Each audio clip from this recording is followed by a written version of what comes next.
Hey guys, I wanted to share with you today how I created this showstopper of a light in my master bedroom makeover.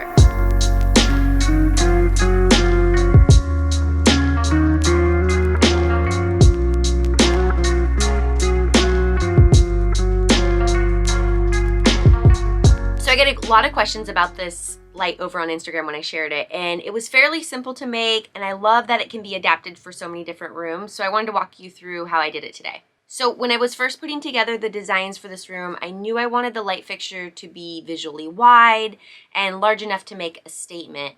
And I wanted something that was delicate and could be a nice contrast against the dark wood slat wall. And that's about the time I came across this DIY on Pinterest, and it had a tutorial for it, but the only problem was it was in all French. But it's actually an easy fix. My husband showed me that you can use Google Chrome browser has a translate built into it. So I just opened the blog up in the browser, clicked translate, and now the entire tutorial was in English. It was much easier to kind of follow along. To start, instead of using craft paper, I chose this white art paper, and I went with the pressed bound book in this large size that I wanted because I felt like it eliminated dealing with a roll of paper and it curling, and I had tried with a roll of paper before and I just felt like it was an extra step having to press it and flatten it out and deal with it curling through. And then when I installed, the weight made them sag a little bit, so I had to counteract that with some stronger wire.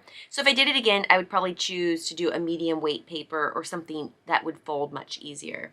For supplies, I used this book of paper. You'll need 10 plus 1 for a template, ruler, scissors, pliers if you need, or pliers or wire cutters to cut the wire, a pencil, a glue stick, a thin gauge wire, a thick wire, and a hard wired or a plug-in pendant light that you're going to attach everything to. For the actual making of the light, I figured out the dimensions I wanted. I adjusted them a little bit to be a little bit larger for my space. So I just freehanded the dimensions and I just went with the full length of the paper because I knew that's the width and the height I wanted already. I made the template and then cut out all 10 individually just to give the smoothest, most accurate cut. And then starting from the middle of the piece I just cut, I just started folding it into a fan, just like you did when you were a little kid, just back and forth, flipping it over. I did use this mat that I felt like was nice that I could line up the lines while I was doing it. And other than that, I just kind of got in the zone and it was relaxing, and I folded 10 pages worth of paper into fans and it kind of went along pretty quickly. It was a nice little nighttime project after the kids went to bed. After all 10 fans were folded, glued, and the wire attached, I used actually other wire to wrap around it. So in the tutorial, you can use tape or glue to put everything together, but I actually chose this bronze wire and wrapped it around. I just thought it gave a more decorative look. I liked the way it tied it all together. For the socket pendant, there's a lot of options you could use. You can go on Amazon or any local store and grab a hardwired socket. I went with this one from Firm Living. It's a little bit of a more elevated light. I've used these lights throughout my home and I love them. So this one I knew would be great because it has this height on it for the socket to where it would give me a spot to put all 10 fans around it. So looking for a socket light, you just want something that has that space that you can attach these fans to it individually with the wire. And I love that the fans can be moved around. It's such a pretty view looking up while I'm laying in bed. It came together really quickly. I'd say the most time-consuming part was just folding, and like I said, I think that had a lot to do with the thicker paper I used, but I'm so happy with how it came out.